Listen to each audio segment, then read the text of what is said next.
Sa bawat sulok ng ating bansa, mayroong isang hindi matitinag na diwa ng pagiging Pilipino.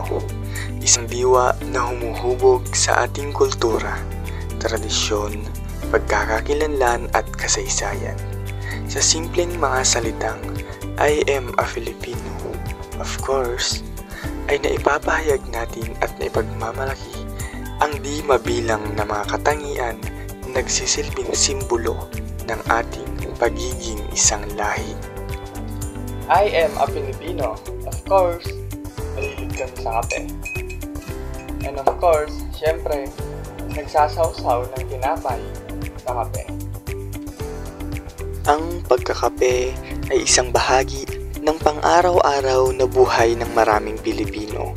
Ito ay isang inuming hindi lang basta-basta pampatanggal uhaw, kundi isang paraan din ng pag-uusap at bonding ng bawat pamilya. Ito ay naging tradisyon na ng mga Pilipino mula pa noon. Masasabi mong hindi kumpleto ang araw mo kapag hindi ka nagkape sa isang araw. I am a Filipino. Of course, we use our hands while eating.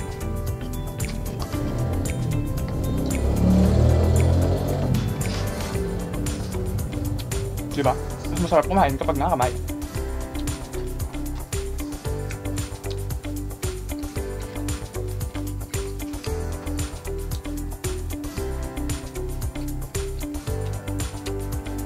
Ano pang hinihintay nyo? Kain na! Isa na rin ito sa nakasanayan at tradisyon na gawain ng mga Pilipino na may malalim na ugat sa ating kultura at kasaysayan. Ang paggamit ng kamay sa pagkain ay hindi lamang isang praktikal na paraan, kundi isang paraan din ng pagpapahalaga sa mga pagkain at sa pagbibigay galang sa ating kultura. Kaya naman, naging trademark na rin ito ng isang sikat na fast food chain sa ating bansa, ang Mang Inasal, na mapapa-unli-rice ka sa sobrang sarap kumain.